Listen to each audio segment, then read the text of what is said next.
Assalamualaikum warahmatullahi wabarakatuh. Alhamdulillahirobbilalamin, kita bisa bertemu kembali di mata pelajaran pengelolaan bisnis retail pada kesempatan kali ini. Semoga kita semua dalam keadaan sehat walafiat dan selalu dalam lindungan Allah Subhanahu wa taala. Amin ya robbal alamin. Di mata pelajaran pengelolaan bisnis retail kali ini, kita akan membahas bab baru, yaitu mengenai sales promotion dan public relation dalam bisnis retail. Apa saja topik yang akan dibahas pada bab ini, yaitu yang pertama mengenai promosi dan bauran promosi, lalu ada ruang lingkup public relation dan ruang lingkup publisitas. Kita masuk ke topik yang pertama, yakni mengenai promosi dan bauran promosi. Di sini ada pengertian promosi, di mana promosi adalah suatu usaha untuk menginformasikan atau menawarkan produk atau jasa dengan tujuan menarik dan meyakinkan calon konsumen untuk membeli atau mengonsumsinya. Ada tujuan dari promosi penjualan.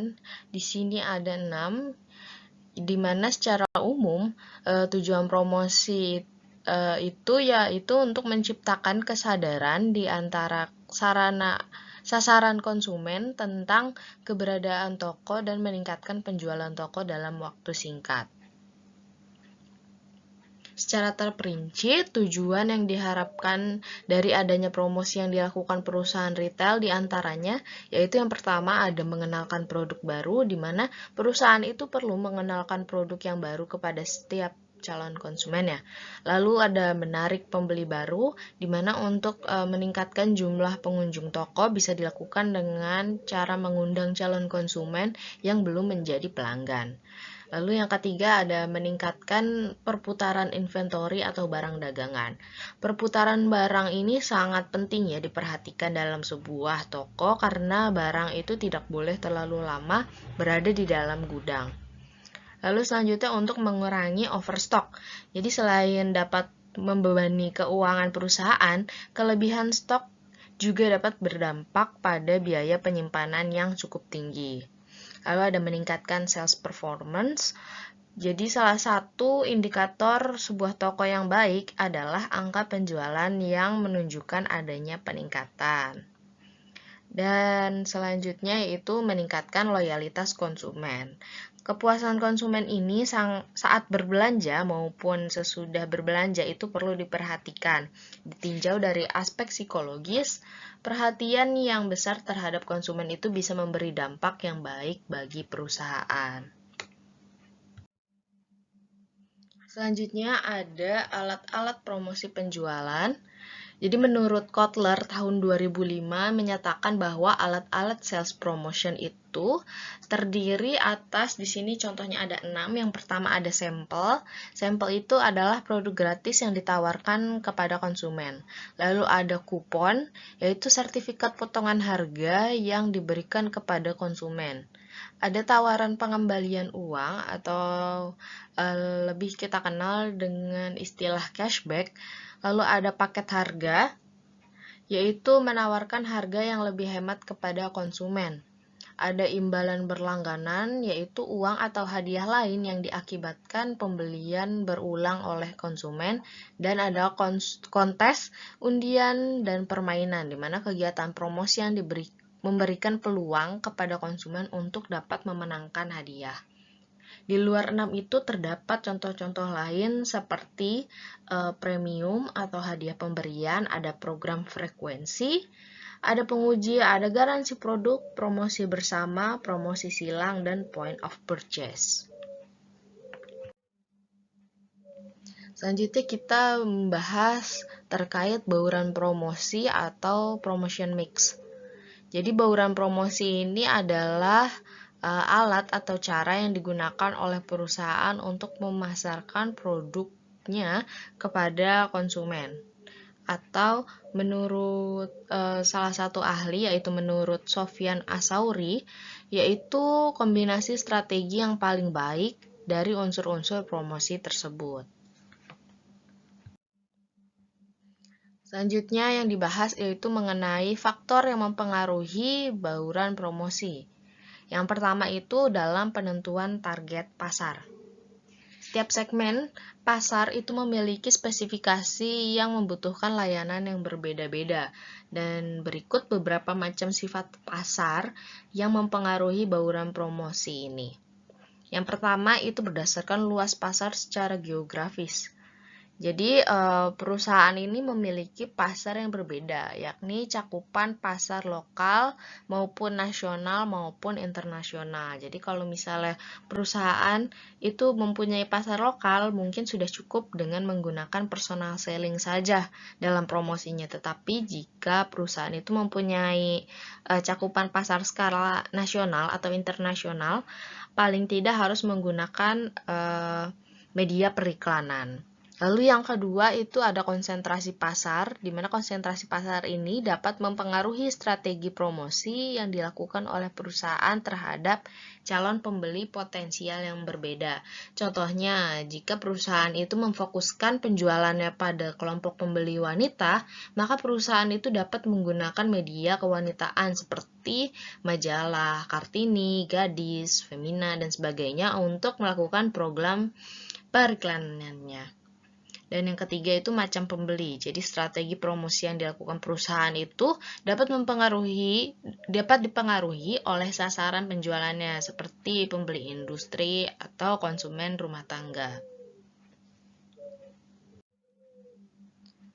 Faktor yang kedua itu berdasarkan produk yang dipromosikan. Jadi produk yang dipromosikan ini juga memiliki spesifikasi dan pangsa pasar yang berbeda.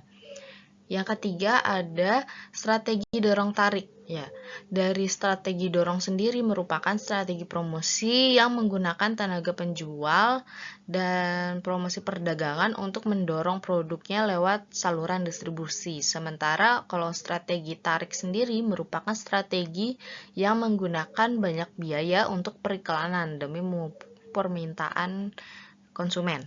Contoh dari strategi tarik ini yaitu dengan diadakannya flash sale pada platform e-commerce. Faktor yang keempat yaitu tahap kesiapan pembeli, di mana strategi pemasaran yang dilakukan itu disesuaikan dengan kesiapan pembelinya. Dan faktor yang kelima itu tahapan siklus perkembangan produk.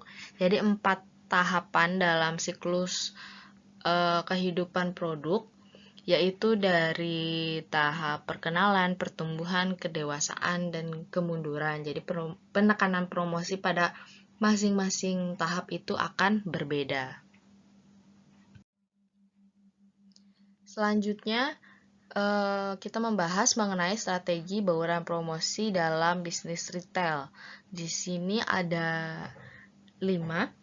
Ada aktivitas promosi yang bisa dilakukan perusahaan retail itu ada 5 ya bentuk bauran promosinya. Yang pertama dari sebelah kiri ada penjualan personal. Jadi penjualan personal atau personal selling seperti yang sudah kita pelajari kemarin itu adalah bentuk promosi secara langsung kepada calon pembeli yang dianggap potensial oleh suatu perusahaan. Yang kedua itu dengan periklanan. Jadi advertising ini adalah suatu media komunikasi yang bersifat massal dan melibatkan suatu sponsor yang menerima sejumlah pembayaran tertentu. Yang ketiga melalui promosi penjualan, yaitu sales promotion adalah suatu aktivitas yang dibuat sedemikian rupa untuk menjadi pelengkap advertising dan sekaligus sebagai media yang dapat memudahkan personal selling. Lalu yang keempat ada melalui hubungan masyarakat. Jadi public relation atau hubungan masyarakat ini memiliki ruang lingkup yang lebih luas dan lebih mengarah ke pembentukan opini bagi perusahaan dan produk yang dihasilkan. Dan yang terakhir itu mengenai publisitas atau publicity, yaitu bentuk khusus dari public relation yang intinya adalah terdapat berita atau perkembangan terbaru dari suatu perusahaan atau produk tersebut.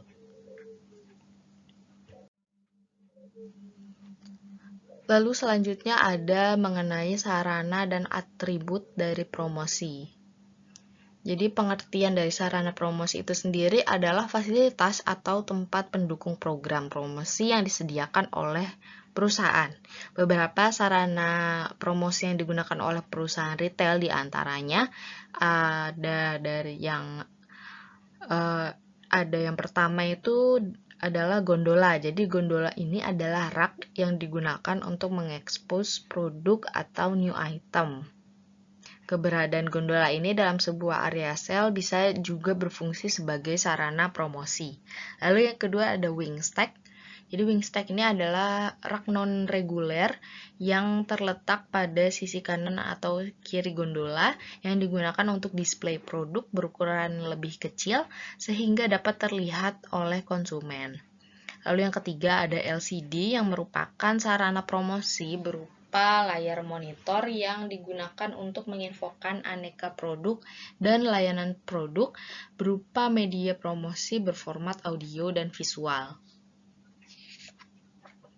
Selanjutnya ada chiller yang merupakan rak non-reguler yang dikhususkan untuk produk minuman dengan penyajian bersuhu dingin.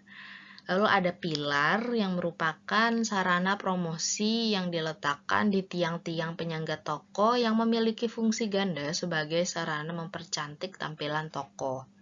Lalu ada standing rack, yaitu rak portable yang dapat dibongkar dan dipindahkan dengan mudah. Jadi banyak digunakan untuk misalnya display roti dan produk sejenisnya. Lalu ada mini dispenser, yaitu sebuah sarana promosi portable yang banyak digunakan untuk promosi varian produk terbaru, contohnya untuk produk rokok. Dan ada back wall, jadi rak display khusus yang terletak di belakang meja kasir untuk memajang produk-produk bernilai mahal, misalnya susu formula yang kemasannya terbuat dari kaleng. Dan yang B ada atribut promosi, di mana atribut promosi yaitu perlengkapan pendukung dalam setiap program promosi yang sedang berjalan dan berfungsi untuk memberikan informasi kepada konsumen.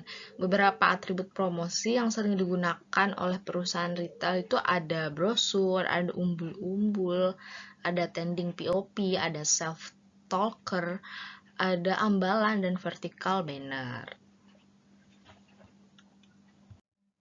Ya, sekian untuk materi pengelolaan bisnis retail bab mengenai sales promotion dan public relation.